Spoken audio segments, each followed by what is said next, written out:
નમસ્કાર, હું ચિરાગ. TV9ની વોટ યાત્રા પહોંચી ગઈ છે વડોદરા જિલ્લામાં.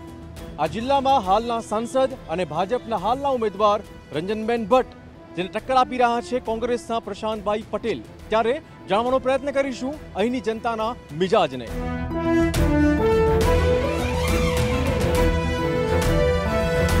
તો વોટ યાત્રા પહોંચી ચૂકી છે વડોદરા જિલ્લામાં અને અહીંના મતદાતાનો મિજાજ આપણે જાણીશું. સવારનો સમય છે, સરસ બધાને ચાની ચુસ્કીઓ લઈ રહ્યા છે. શું કહેશો, આ વખતે મોદી કે રાહુલ? મોદી જોઈએ ને. કેવી રીતે? રાહુલ એ લેવલ ઉપર કામ ના કરી શકે જે લેવલ ઉપર મોદી સાહેબ કરી શકે, જે ડિપ્લોમેટિક લેવલ ઉપર હોય, ફોરેન પોલિસી હોય, નાના નાના લેવલ ઉપરના સુધારા હોય, એટલે પંચાયતથી ઉપર સુધીના દરેક લેવલ ઉપર જે સોચ સમજથી મોદી સાહેબ કામ કરી શકે, રાહુલમાં કોઈ સંજોગોમાં એ પોસિબલ જ નથી. એટલે મોદી માર્કેટિંગ બધું સારું કરે છે કે ખરેખર રિયલ કામ કરે છે? રિયલ, બટ ઓબ્વિયસ રિયલ કામ કરે છે. અને as compare to foreign investment બી તમે જુઓ, અત્યારે યુથમાં બી કહી શકાય કે એવરીવન ઇઝ કે બધાને એમ છે કે ના આ હશે તો આ જ વસ્તુ થશે એમ. બરાબર. ખાસ ગુજરાતની વાત કરીએ, વડોદરા સ્થાનિકની વાત કરીએ અને ઓલ ઓવર ગુજરાતની વાત કરીએ તો શું વિકાસ ખરેખર થયો છે ખરો? છે જ ને, દેખાય જ છે. પહેલાં આજથી 20 વર્ષ પહેલાંનું તમે અમદાવાદ જુઓ કે કોઈ પણ ગુજરાત જુઓ તો એમાં અત્યારે આસમાન જમીનનો ફરક છે. અને અત્યારે તો ગુજરાતને આખા ઇન્ડિયામાં જ દેખાય છે. ના પણ તો સાહેબ પ્રશ્ન એ થાય કે વિધાનસભામાં જે રિઝલ્ટ આવ્યું એની અસર, કેમ કે એમાં જે મોદી લહેર હતી એ થોડી બધી ઘટી ગઈ એવું ચોક્કસ લાગ્યું. એવું લાગે છે કે થોડી ઘણી અસર તો આ વખતે 26/26 લગભગ પોસિબલ નહીં થાય? નહીં, એ ખોટી માન્યતા છે. મને એવું લાગે છે કે આજના યુવાનો અને આજનો જે પબ્લિક છે એ જાણે જ છે કે આ મોદીએ વિકાસ કરેલો છે, મોદીનો વિકાસ દેખાઈ રહ્યો ને એ રિઝલ્ટમાં પણ બહાર આવશે. મને લાગે ત્યાં સુધી 26માંથી 26 જ આવશે. એર સ્ટ્રાઇક કરી શકે. એર સ્ટ્રાઇક એના સિવાય બીજું કોઈ કરી ન શકે. દેશના સંરક્ષણ માટે ને મોદી જ જોઈશે. ભલે વિવાદો ઘણા બધા હોય, પરંતુ મોદીના નિયત પર અથવા તો એના કામ પર કોઈને શંકા નથી. આપણે વધુ કેટલાક લોકોને પૂછવાનો પ્રયત્ન કરીશું. ખાસ લોકલ લેવલે વડોદરાની વાત કરીએ તો કયા પ્રકારનો વિકાસ થયો છે વડોદરામાં? વિકાસ તો સાહેબ બહુ સરસ થયો છે વડોદરાની અંદર. જી, વડોદરા નહીં પણ ઓલ ગુજરાતમાં બહુ સરસ થયું. જી, તમે બિઝનેસમેન છો, બરાબર છે. GST, નોટબંધી, આ બધું શું નડ્યું ખરું? થોડુંક તો હવે એવું જ દરેકને નડવાનું છે, પણ સાહેબે થોડુંક સારું એટલા માટે કર્યું છે કે તમને આજે કોઈ જગ્યાએ તકલીફ ના પડે. આજે મારે માલ લેવો હોય તો મારો માલ જ્યારે વટવાથી સિટીમાં આવતો હતો ત્યારે મને તકલીફ પડતી હતી, જે આજે મને તકલીફ નથી પડતી. હું ગમે ત્યાં માલ મોકલી શકું, લઈ શકું. તકલીફ તો રહેવાની છે જો GSTના દરમાં સાહેબને ખ્યાલ ના હોય અને ભાવ વધારો. આમાં અરુણ જેટલી સાહેબને ખબર નથી કે ભાઈ આપણે આમાં જેટલો દર રાખવો જોઈએ. રિયલમાં જો એમને પહેલેથી ખબર પડી હોત ને અને સર્વે કર્યું હોત, બહુ ઉતાવળથી પગલું ભર્યું પણ સારું ભર્યું છે. પણ જે એમને બહુ વ્યવસ્થિત ભરવાની જરૂર હતી કે આજે 29% કરે એની જગ્યાએ સીધા 18% 2 સ્લેબ રાખ્યા હોય તો ચાલે. હજુ પેટ્રોલિયમને લાવવાની જરૂર છે, જે નથી લાવ્યા આપણે. આજે બી પેટ્રોલિયમને લાવશે ને તો ઘણો ફેર પડશે, કારણ કે લોકોને પેટ્રોલમાં જ તકલીફ છે. બાકી તમે GST બધામાં લાઈન કરો એનો કોઈ અર્થ જ નથી. એટલે એની ચૂંટણીમાં કોઈ ચોક્કસ અસર પડે ખરી? ચૂંટણીમાં તો એવું છે ને કે જે લોકો જેના ફેવરમાં છે ને એ લોકો એના ફેવરમાં જ રહેવાના છે. તમે મને આજે એમ કહો કે હું કોંગ્રેસનો હું પણ મને ભાજપને વોટ આપો તો એ નથી બનવાનું. અને ભાજપવાળાને તમે કોંગ્રેસને કહેશો તો નહીં આપે, કારણ કે એ ભાજપને જ છે. એટલે આ વખતે કોણ બાજી મારશે એવું લાગે છે? મોદી સાહેબ. કેવું લાગે છે? મોદી સાહેબ જ આવે સાહેબ. ગુજરાતી છે એટલે એવું લાગે છે? ના કે ખરેખર કામ કરે છે? કામ કરે છે એ માટે સાહેબ રાત દિવસ મહેનત કરીને કામ કરે, જેમ અમે કરીએ એમ બી કરે. ઓકે, તો ક્યાંક ને ક્યાંક કામના જે કલાકો જે આવી રહ્યા છે કે ભાઈ નરેન્દ્ર મોદી 18 22 કલાક કામ કરે છે. તમે એમને સાંભળ્યા કે જે સામાન્ય લોકો પણ કામ કરે છે એવું જ કામ, એટલા જ દિલથી કામ નરેન્દ્ર મોદી કરી રહ્યા છે. માટે ક્યાંક ને ક્યાંક અહીંના લોકો માની રહ્યા છે કે આ વખતે તકલીફ એટલી બધી નહીં પડે.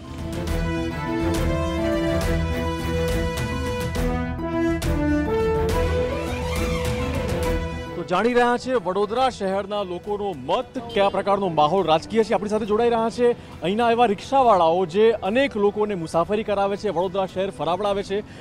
શું કહેશો, વડોદરા શહેરનો વિકાસ કેટલો થયો છે? 0% છે. એક પણ વિકાસ થયો નથી. ગુજરાતના અંદર જે વડાપ્રધાન બન્યા નરેન્દ્રભાઈ મોદી, પણ એ ચીમનભાઈનો લાભ લઈને બન્યા છે. ગુજરાતના અંદર જે ચીમનભાઈ જે કામ કરીને બતાવ્યું ઇતિહાસના અંદર એના જેવા કોઈ કામ કરીને બતાવ્યું નથી ને કોંગ્રેસ સરકાર બધું કરીને બતાવી છે. ને ચીમનભાઈ તો 100% એનું લાભ લઈને નરેન્દ્રભાઈ મોદી બેઠા છે આજે ગુજરાતના અંદર. 120 સીટો લઈને રંજન मैंने कशु નથી કર્યું. કશું નથી, એક વિકાસનું નામનું જીરો છે. जो विकास की ये लोग बात करते हैं कि 5 साल में हमने ये विकास करा मोदी जी के राज में, अभी ये बात पूछो इनको खोटा लगेगा, कड़वा लगेगा कि जुबे कोठी की ढाल से लेके जुबेली बाग तक के जो रोड के बीच में जो खड्डे हैं ना वो 5 साल जूने हैं. जो मोदी जी प्रचार करना आए थे अगले 5 साल पहले वही खड्डे अभी भी है. और नरसिंह जी के पोल के जो मांडवी चापानिया रोड से लेके MG ये मांडवी तक के अंदर जो रोड के बीच में जो खड्डे हैं ना वो भी 5 साल जूने हैं. और कोई विकास हुआ नहीं है शहर के अंदर. सिर्फ गंदगी है, घर घर मच्छर है, घर घर बीमारी है, कमला रोगचारा, जमनाबाई हॉस्पिटल पूरा के पूरा भरा हुआ है. બેકારી બહુ વધી ગઈ. સાંસદે કંઈ કર્યું કામ? રંજનબેન બેરોજગારી છે, બીજું કઈ છે? તમે શું કરો છો? ઓટો ચલાવી છે. હે? ઓટો બેરોજગારી છે, બીજું કઈ નહીં. તકલીફમાં જ છે બધા જ. અહીંયા આગળ તો બધું એક વિવાદિત રીતે બધું કામ કરે છે લોકો કે ભાઈ એક પક્ષનું કરવાનું બીજો પક્ષનું નહીં કરવાનું. આ જ્યારથી આ સરકાર આવી છે રોજી માટે અમારે ફાફા મારવા પડે છે. હું રિક્ષા ડ્રાઈવર છું. બેકારી એટલી વધી ગઈ છે કે લોકો અમે કોઈ જગ્યા નોકરીએ જઈએ તો જે આ લોકોએ કીધું છે કે ભાઈ તમને 10,000 કે 15,000 પગાર આપશે એ લોકો 5-6 હજારની અંદર લોકોનું શોષણ કરે છે, કોઈ પગાર આપતું નથી. ચૂંટણીમાં શું ફરક પડશે આ વખતે? આ વખતે ટક્કર થશે. આવશે તો બીજેપી આવવાની છે શહેરના અંદર. હું ખુલ્લા શબ્દોથી બોલું છું. એવું કેમ? ભાજપ ગમતું નથી તોય ભાજપ જ આવશે? ભાજપ એટલે એક તરફી ચાલે છે, ભેદભાવ ચાલે છે કે મુસલમાનોની કોંગ્રેસ છે અને બીજેપીની ભાજપ છે. બીજું કોઈ ભેદભાવ નથી. એ ભાજપ ખાલી હિન્દુ લોકોની છે અને મુસલમાનોનો ખાલી પંજો છે, બીજું કોઈ નથી. આ બધું છે બસ, બીજું કોઈ નથી. બસ. ઓકે, તો વડોદરાની જનતાનો મત આપણે જાણી રહ્યા છીએ. જાણીશું અન્ય કેટલાક મતદાતાના મિજાજને, પણ તે પહેલા અમારી વિશેષ રજૂઆત વોટ યાત્રામાં સમય થઈ ગયો છે એક નાનકડા બ્રેકનો.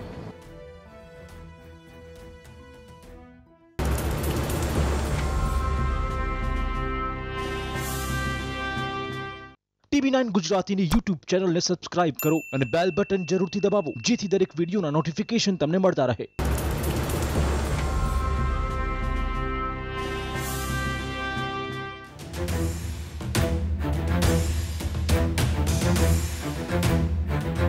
કેટલાક વધુ લોકોને પૂછીએ, ખાસ બેરોજગારીનો મુદ્દો એ આ વખતે વિપક્ષવાળા ચગાવી રહ્યા છે. ખરેખર એવું છે ખરું?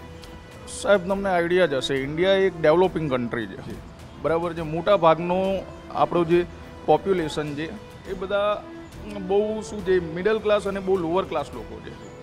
આમાં આફ્ટર એજ્યુકેશન ભણ્યા પછી બી, ડિગ્રી લીધા પછી બી, કોલેજ બીટેક કર્યા પછી બી જોબ માટે જ્યારે તમે પ્રેક્ટિકલ જશો, જ્યારે લાઈવ જશો ત્યારે તમને ખબર પડશે કે કંપનીઓ, ફેક્ટરીઓ કે પછી આ જે કોમર્શિયલ છે ત્યાં એકદમ બિલકુલ કંઈ શું કહેવાય જે જોઈએ એજ્યુકેશન પછી જે લેવલ પ્રમાણે પગાર જોઈએ કે પછી જે સેટિસ્ફેક્શન જોઈએ નહીં. એકચ્યુઅલી શું છે, જેને ડિગ્રી કરી છે, જે હાયર એજ્યુકેશન કર્યું છે એને ત્યાં લેવાતા નથી.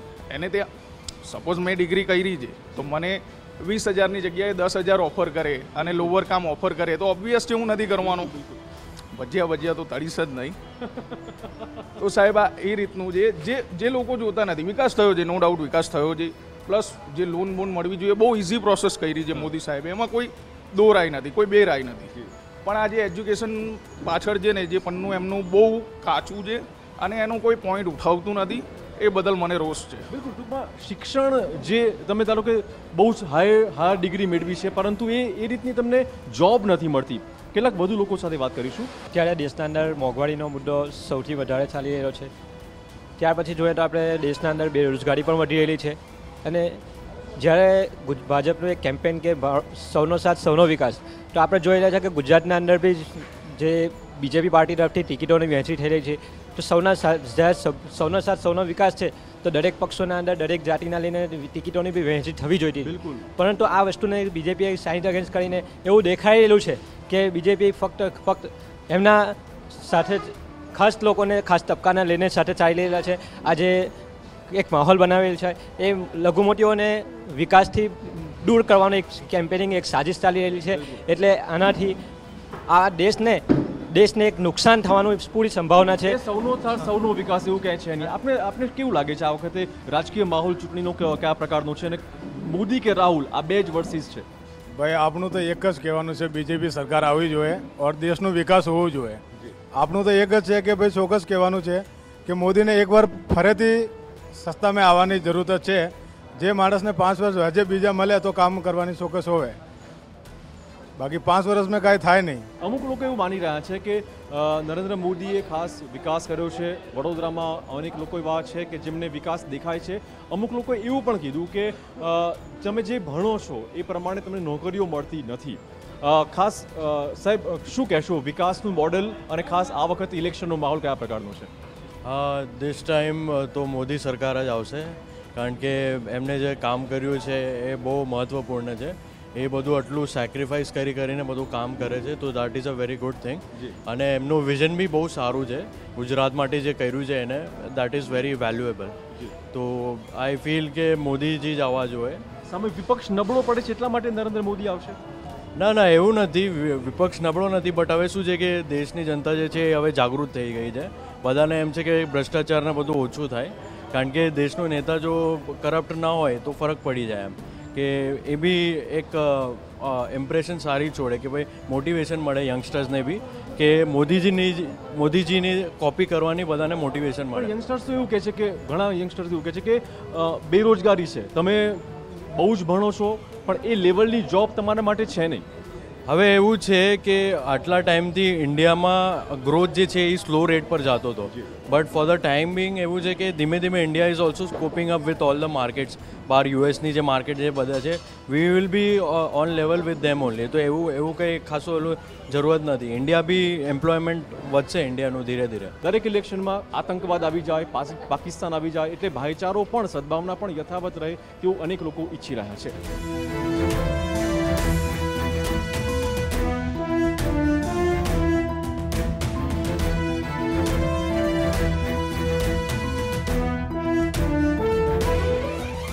તો વોટ યાત્રા ફરી રહી છે વડોદરા જિલ્લામાં અને અહીંના મતદાતાના મિજાજને જાણી રહી છે. આપણે શહેરના લોકોની વાતો જાણી અને હવે જાણવાનો પ્રયત્ન કરીશું કે અહીંનો ખેડૂત, અહીંનો પશુપાલક આ વખતે કયા પ્રકારનું મન બનાવીને બેઠો છે. શું વાવેતર થાય છે? કોબીજ, ફુલેવાર, ડુંગળી. પ્રોપર ભાવ મળી જાય છે? ભાવનું કોઈ નક્કી નહીં, માર્કેટ ઉપર આધાર, આવક ઉપર આધાર. આ વખત ચૂંટણી છે શું લાગે છે? ચૂંટણી છે હવે કશું નક્કી નહીં. અત્યારે તો કાલે 6 થાય ને આજે 6 થઈ જાય એવું થઈ જાય છે માર્કેટમાં. હોય આપણે એટલે જે વાયદા કર્યા હતા હમણાંની સરકારે એ કંઈ પૂરા કર્યા હમણે? કશો પૂરો નહીં કરાય. હે જે તે એનું એ છે. ખેતીના ઓજારો, ખેતીની લોન, પશુપાલકોને એ બધા કંઈ ફાયદો છે? કશો ફાયદો નહીં, કોઈ ફાયદો નહીં. માય બોર્ડમાં જઈએ તો આ કા કર્યા લાવો, પેલા કા કર્યા લાવો, કનેક્શન હાથું દઈએ તો એ પચવે. બરાબર, કનેક્શન જે રિચાર્જ લેવાનું તે આ કાગળિયું લાવવાનું, પેલું નહીં આ લાવો. કાગળિયા તો જોઈએ જ ને, કાગળિયો આપીએ છીએ તો જ ધક્કા ખાવાના. અહીં સાંસદ આવે છે? હે ના, પેલા બેન છે રંજનબેન ભટ્ટ. ના, જોયા જ ખરા કોઈ દી એમને? નહીં. આ વખત શું લાગે છે ભાજપ કોંગ્રેસમાંથી? જે સરકાર આવવાની તે આવવાની છે, કોમ તો કરે છે પણ નીચલી જે વચ્ચે વર્ગ ખાઈ જાય છે.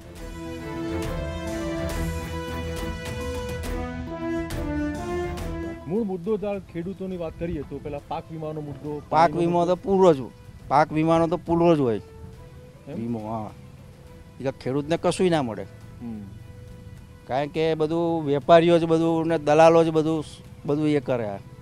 ભાવ અત્યારે અમે ગયા બિચારો થઈને પથારીએ મૂકવાના છે અમે, બરાબર. જે ભાવ આવશે એ જ અમે લેવાના છે.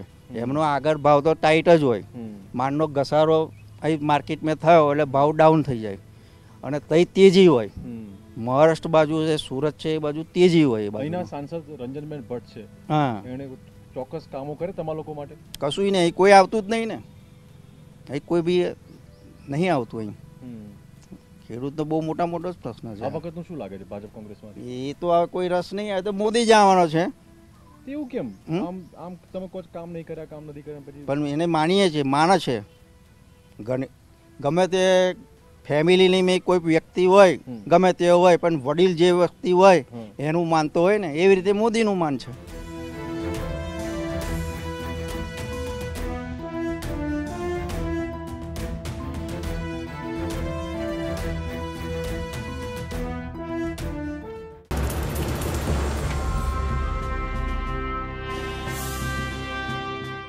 TV9 ગુજરાતીની YouTube ચેનલને સબસ્ક્રાઇબ કરો અને બેલ બટન જરૂરથી દબાવો જેથી દરેક વિડીયોના નોટિફિકેશન તમને મળતા રહે.